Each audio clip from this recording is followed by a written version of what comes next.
Then the Lord said to Moses, "Tell the people of Israel to turn back and encamp in front of Pi-hahiroth, between Migdol and sea, and in front of Baal-zephon, and you shall encamp facing it by the sea. For Pharaoh will say of the people of Israel, They are wandering in the land, the wilderness has shut them in.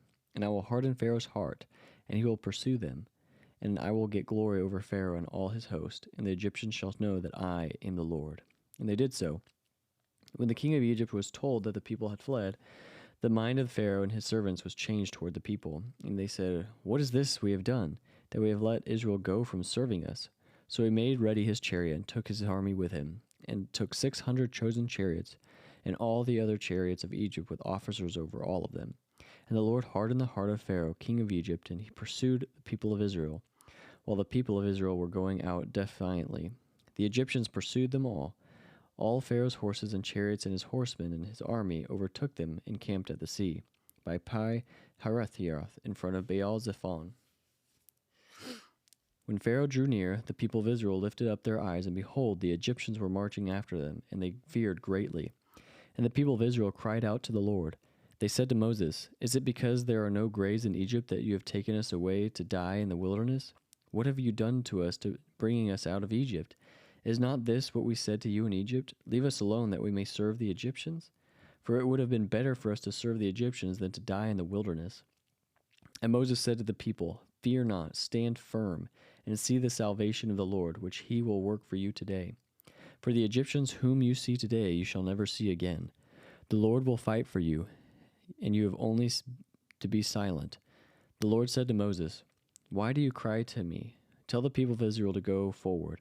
Lift up your staff and stretch out your hand over the sea and divide it, that the people of Israel may go through the sea on dry ground. And I will harden the hearts of the Egyptians so that they shall go in after them, and I will get glory over Pharaoh and all his host, his chariots and his horsemen. And the Egyptians shall know that I am the Lord, when I have gotten glory over Pharaoh, his chariots and his horsemen." Then the angel of God, who was going before the host of Israel, moved and went behind them, and the pillar of cloud moved from before them and stood behind them, coming between the host of Egypt and the host of Israel. And there was the cloud and the darkness, and it lit up the night without one coming near the other all night. Then Moses stretched out his hand over the sea, and the Lord drove the sea back by a strong east wind all night, and made the sea dry land. And the waters were divided, and the people of Israel went out into the midst of the sea on dry ground, the waters being a wall to them on their right and on their left. The Egyptians pursued and went in after them into the midst of the sea, all Pharaoh's horses, his chariots, and his horsemen. And in the morning watched the Lord in the pillar of fire and of cloud looked down on the Egyptian forces and threw the Egyptian forces into a panic, clogging their chariot wheels so that they drove heavily. And the Egyptians said, "Let us flee from before Israel, for the Lord fights for them against the Egyptians."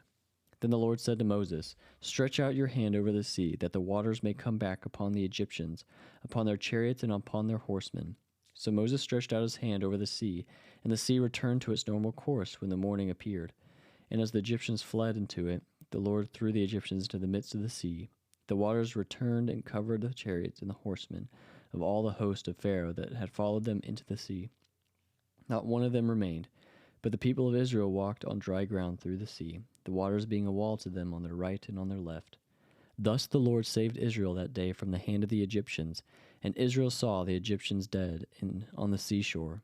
Israel saw the great power that the Lord used against the Egyptians, so the people feared the Lord, and they believed in the Lord and in his servant Moses.